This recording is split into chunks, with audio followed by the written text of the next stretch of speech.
अस्सलाम वालेकुम। तो यहाँ पे देखिए हम ये आपके कंटिन्यूस फंक्शन से रिलेटेड कुछ ये थ्योरम्स आपके ये रिज़ल्ट्स है, रिमार्क्स हैं, इनको हम डिस्कस करेंगे। देखिए वैसे तो देखा जाए बहुत ही सिंपल से रिज़ल्ट्स हैं, बट आपने इन रिज़ल्ट्स को इग्नोर नहीं करना। आप देखेंगे इन्हीं रिज़ल्ट्स को हम यूज़ करके यहाँ पे ये जो एग्जांपल्स आपको बड़ी बड़ी थोड़ी टफ सी नज़र आ रही हैं, इनको हम देखें, जस्ट देख के इन फार्मूलाज को, इन रिमार्क्स को अप्लाई जब करेंगे तो ये एग्जांपल आपकी बहुत ज़्यादा इजी हो जाएंगी। तो जस्ट आज के लेक्चर का देखिए पर्पस यही है कि हम इन रिमार्क्स को देखेंगे और इन्हीं रिमार्क्स, इन्हीं रिजल्ट्स, थ्योरम्स को हम इन एग्जांपल्स के ऊपर अप्लाई करेंगे। अच्छा, अब बेसिकली ये आपका लेक्चर जो है, ये इनफैक्ट रिमार्क्स जो आपके थे ये रियल एनालिसिस के अंदर भी आ रहे थे और सेम यही रिजल्ट्स मैंने एक टेबल फॉर्म करके दी थी आपको कैलकुलस के अंदर। उसके अंदर इनफैक्ट यहाँ पे जस्ट कॉन्टीन्यूस फंक्शन की बात हो रही है, वहाँ पे मैंने आपको टेबल के अंदर सारा स्ट्रक्चर बना के दिया था कि अगर दो कॉन्टीन्यूस फंक्शन आ जाए तो उनकी addition, subtraction, multiplication, division again continuous होती है या नहीं होती। या हमने ये भी देखा था उस टेबल के अंदर, जो कैलकुलस में लेक्चर आपको मिल जाएगा, कैलकुलस की प्लेलिस्ट के अंदर आप जाएं, अगर कोई एक फंक्शन कॉन्टीन्यूस हो, दूसरा डिसकॉन्टीन्यूस हो, तो अगेन उसके कम्बिनेशन मतलब आपका यहाँ पे एडिशन, मल्टीप्लिकेशन, सब्ट्रैक्शन, डिवीजन कोई भी ऑपरेशन हो सकता है। तो एक कॉन्टीन्यूस और दूसरा डिसकॉन्टीन्यूस, इन दोनों के कम्बिनेशन से जो एक न्यू फंक्शन बनता है, क्या वो डिसकॉन्टीन्यूस होता है, कॉन्टीन्यूस होता है, अगर वो दोनों में से कोई एक डिफरेंशिएबल हो, दूसरा नॉट डिफरेंशिएबल, तो उनकी कम्बिनेशन जो जो न्यू बनेगा वो डिफरेंशिएबल होगा या नहीं होगा। इनफैक्ट डिफरेंशिएबल, कॉन्टीन्यूस, ये पूरा टेबल के अंदर डिटेल में, लिमिट भी हमने सारा उसका देखा था। अच्छा, अब उन्हीं में से ये कुछ रिजल्ट्स आपके रियल के अंदर आ रहे थे, तो ये आपका लेक्चर मैं रियल में भी अपलोड कर दूंगी। इनफैक्ट सेम यही एग्जांपल्स हम करना चाह रहे थे कैलकुलस के अंदर, तो कैलकुलस के अंदर भी 47 एग्जांपल हमने कर लिए। उसके बाद ये 48 से 52 एग्जांपल आपकी उसके अंदर भी हो जाएंगी कैलकुलस के अंदर। और अगर आप इसको रियल एनालिसिस के अंदर देख रहे हैं तो इन थ्योरम्स के साथ साथ ये आपके एग्जांपल्स जो हैं ये भी रिकॉल हो जाएंगी। अच्छा, तो देखिए हमारा रिज़ल्ट यहाँ पे ये कहता है कि कोई भी आप दो फंक्शंस लें, आपकी डोमेन जो है वो आपकी सेट ऑफ कोई रियल नंबर यहाँ पे हो सकता है, या कोई सेट ए आप आर्बिट्रेरी ले लें रियल नंबर में से।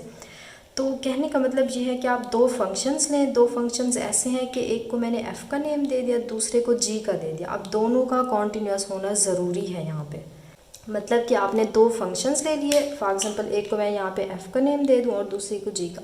दो मेरे फंक्शंस है, दोनों ये कॉन्टीन्यूस है, तो इनके कम्बिनेशन मतलब आप इन्हीं दो कॉन्टीन्यूस फंक्शन को अगर आप ऐड अप करते हैं, इन्हीं दो कॉन्टीन्यूस फंक्शंस को आप सब्ट्रैक्ट करते हैं, इन्हीं दो कॉन्टीन्यूस फंक्शन को आप यहाँ पे मल्टीप्लाई करते हैं, या इस कोई एक फंक्शन को आप यहाँ पे किसी कांस्टेंट c से मल्टीप्लाई करते हैं, या आप g को किसी कांस्टेंट c से मल्टीप्लाई करते हैं, इनफैक्ट यहाँ भी कांस्टेंट c लगा दें, या इनके साथ ऐसे c लगा दें, या डिवाइज़र में c कोई कांस्टेंट नंबर होना चाहिए, यहाँ पे c लगा, तो ये सारे जो अगेन आपके पास फंक्शंस बनेंगे, अगर ये दोनों कॉन्टीन्यूस हैं तो ये सारे जो फंक्शंस कम्बिनेशन से बने हैं ये भी हमेशा आपके पास क्या होंगे, कॉन्टीन्यूस फंक्शंस होंगे।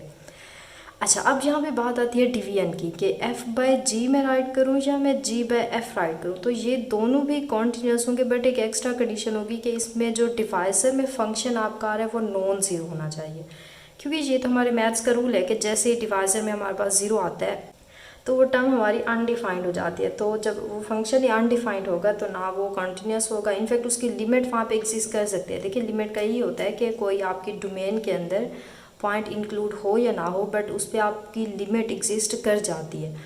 बट कॉन्टीन्यूस फंक्शन में ऐसा नहीं होता। कॉन्टीन्यूस फंक्शन में हमेशा वो फंक्शन के आपके पॉइंट्स जो होते हैं इंक्लूड होते हैं कॉन्टिन्यूटी के अंदर जो आपकी डोमेन में इंक्लूड हो। तो जैसे डिवाइज़र में ज़ीरो नंबर बनेगा तो वो आप जिस पॉइंट पे ज़ीरो बनेगा वो आपकी डोमेन में इंक्लूड नहीं होगा, तो मतलब आपके डिवाइज़र में ज़ीरो नहीं होना चाहिए। अगर ये चीज़ हम लिमिट के लिए कर रहे होते तो लिमिट के लिए रिस्ट्रिक्शन नहीं है कि डिवाइज़र में जिस नंबर पे आपका ज़ीरो बन रहा है वो आपके लिमिट में इंक्लूड नहीं होगा, वो हो भी सकता है। ये इस तरह की एग्जाम्पल हमने बहुत सी की हुई है। अच्छा, ये तो कम्बिनेशन हो गया हमारा इन ऑपरेशंस का। अच्छा, और अगर मैं ऐसे कर लूँ कि f और g कोई मैं कहती हूँ मेरे यहाँ पे कॉन्टीन्यूस फंक्शन है। अब अगर मैं उसका मोड ले लूँ, मतलब फंक्शन f कॉन्टीन्यूस है, उसका मैं मॉडुलस फाइंड करूँ, मतलब वो अगर पॉजिटिव नेगेटिव आंसर दे भी रहा है मैं उसको पॉजिटिव कर दूँ। अच्छा सेम अगर मैं जी फंक्शन है वो कॉन्टिन्यूस है उसका मॉडुलस फाइंड करूँ तो ये दो फंक्शन जो होंगे ये अगेन न्यू फंक्शन जो हमारे बनेंगे ये भी आपके पास कॉन्टिन्यूस फंक्शन होंगे। क्लियर होगी बात, ये हमारे सी पॉइंट में कह रहा है। तो अब अगर यहाँ पे मैं रूट ले लूँ कि फंक्शन एफ एक कॉन्टिन्यूस है, अगर मैं उसका रूट ले लूँ और दूसरा मेरा जी भी कॉन्टिन्यूस फंक्शन है अगर उसकी भी मैं रूट ले लूँ, बट ये है कि ये आपका ज़ीरो से ग्रेटर नंबर होना चाहिए, इक्वल ज़ीरो भी हो सकता है, ये भी ज़ीरो से ग्रेटर हो। क्यों? क्योंकि जब रूट के अंदर आपके पास कोई नेगेटिव नंबर आ जाएगा मतलब ज़ीरो से लेस आएगा तो आपको पता है वो अयोटा में कन्वर्ट हो जाता है। तो कैलकुलस के अंदर, रियल एनालिसिस के अंदर अयोटा का क्या काम, वहाँ पे हम अयोटा को डील नहीं करते, अयोटा जस्ट आपका कॉम्प्लेक्स नंबर्स के अंदर हम करेंगे।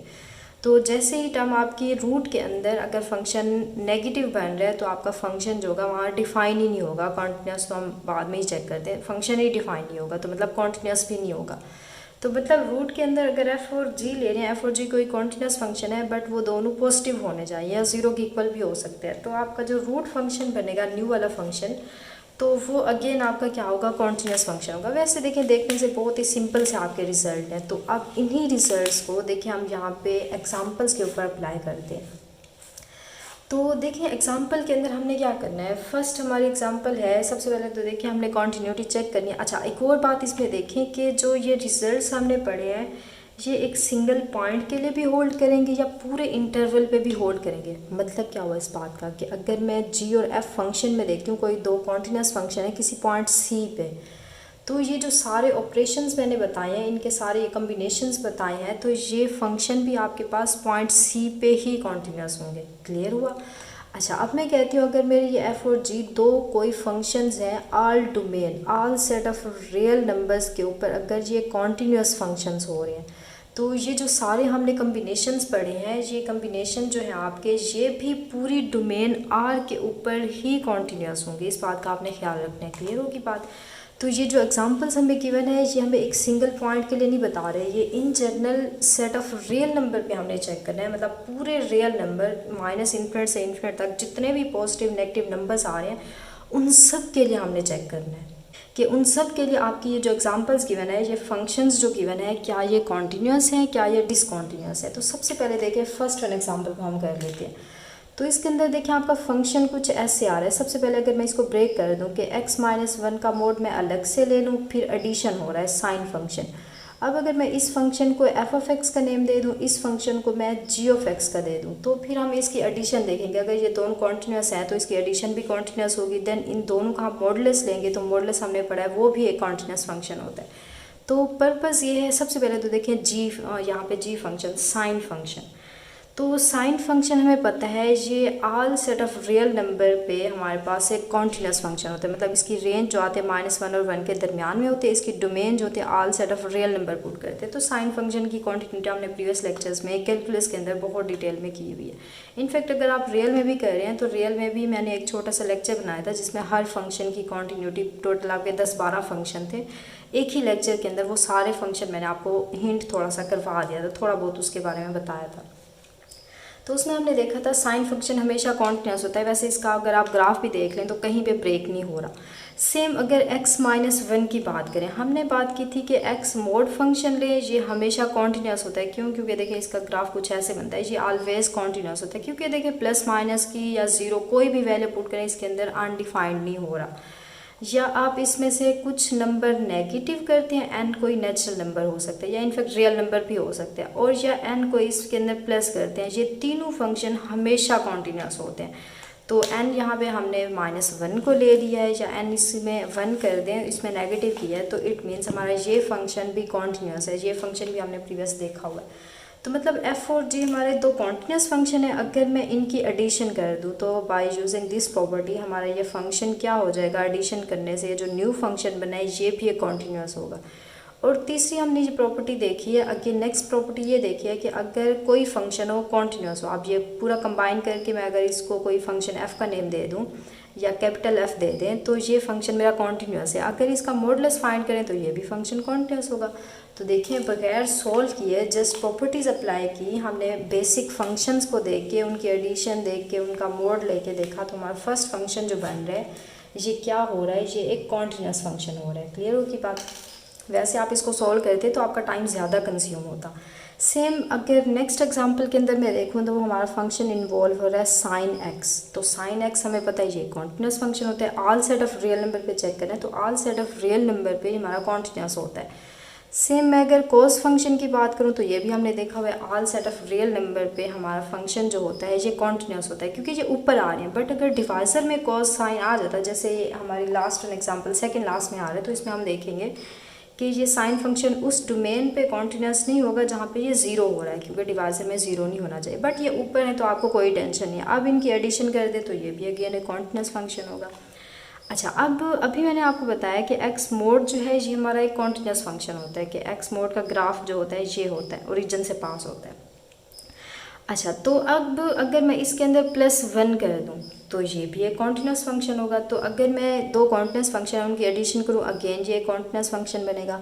अब ये एक कॉन्टिन्यूस फंक्शन है तो ऊपर भी एक कॉन्टिन्यूस फंक्शन है। तो हमने अभी रूल पढ़ा है कि अगर दो कॉन्टिन्यूस फंक्शन है, आप एक कॉन्टिन्यूस फंक्शन मिला लें और इसको दूसरा, तो ऊपर एक कॉन्टिन्यूस फंक्शन है, डिवाइजर में भी हमारा कॉन्टिन्यूस फंक्शन है। तो अगर मैं इनकी डिवीजन कर दूँ तो ये भी कॉन्टिन्यूस होगा। कब होगा? जब ये हमारा नॉन ज़ीरो हो। तो इसको चेक कर लें सबसे पहले। तो देखें, अगर जस्ट एक्स मोड होता तो ये मेरा ज़ीरो कब आंसर देता? जब मैं एक्स को ज़ीरो पुट करती तो मुझे ज़ीरो मिलता। बट इसके अंदर देखें एडिशन 1 भी हो रहा है, तो आप देखेंगे ये आपका नंबर कभी भी ज़ीरो नहीं होगा, क्योंकि जब मैं ज़ीरो पुट करूँगी तो आंसर 1 देगा। अब अगर मैं इसके अंदर -1 भी रिप्लेस कर दूँ तो -1 का जो मोड होता है वो 1 उसको पॉजिटिव कर देता है, आंसर 2 आएगा। अगर मैं इसके अंदर 1 भी पुट करूँ, 1 का मोड 1, तो अगेन आंसर 2। कुछ भी रियल नंबर इसके अंदर अगर आप रिप्लेस करते हैं तो आपको कभी भी आंसर इसका ज़ीरो नहीं मिलेगा।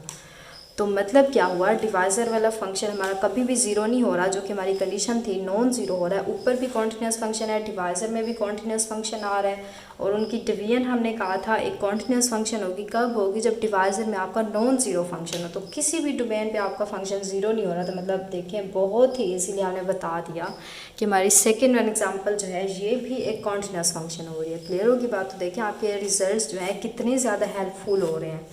अच्छा, सेम अगर मैं नेक्स्ट वन एग्जांपल की बात करूं तो एग्जांपल आपके पास कुछ ये आ रही है कि क्यूब रूट हमने लेना है 2x + 5।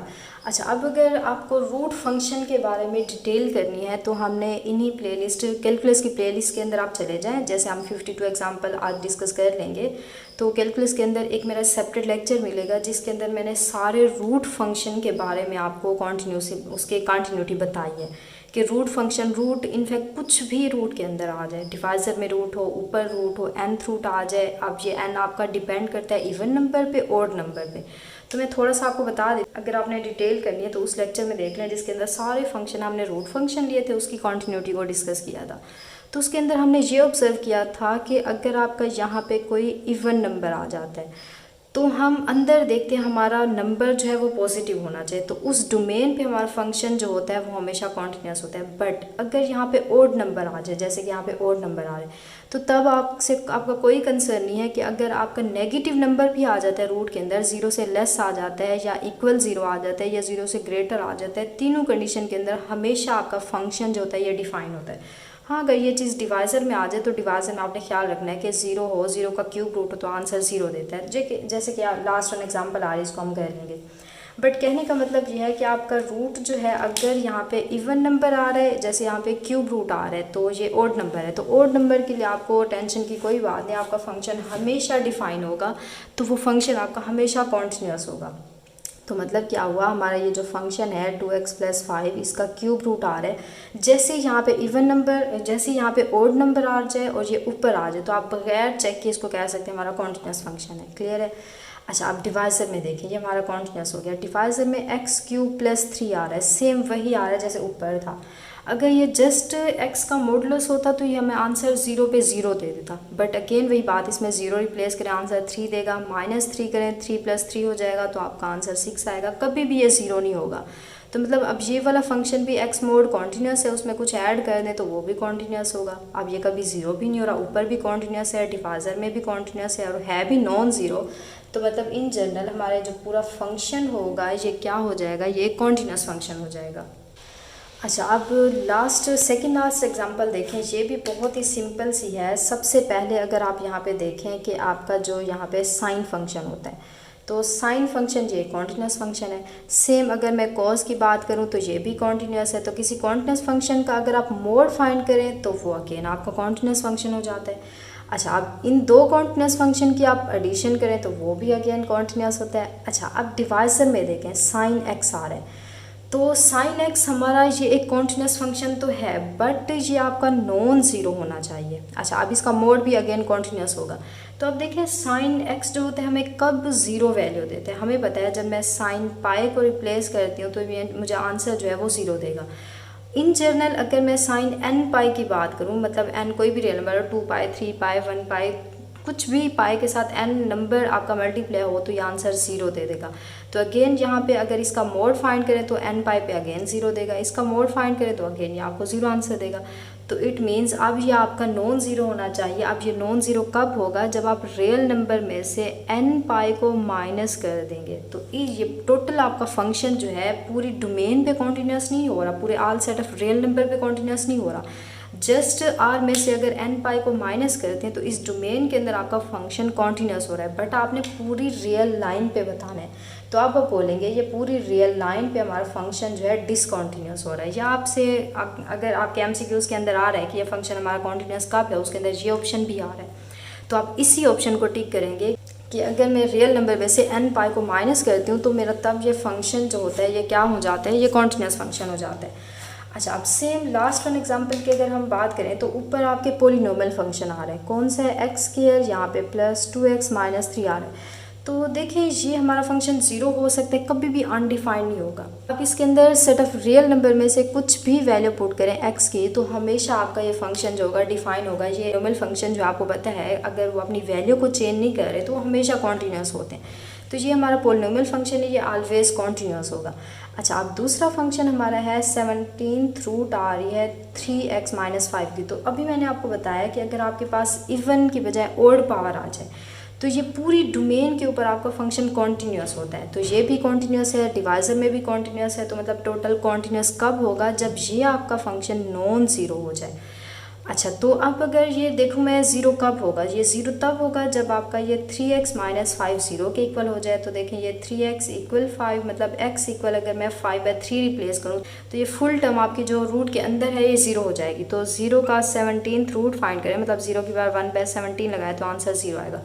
तो मतलब क्या हुआ, अब ये फंक्शन मेरा ज़ीरो कब हो रहा है, जब मेरा आंसर जो है यहाँ पे 5/3 आ रहा है। तो मतलब क्या हुआ, x मेरा ज़ीरो इसके इक्वल नहीं होना चाहिए, x नॉट इक्वल टू 5/3 होगा।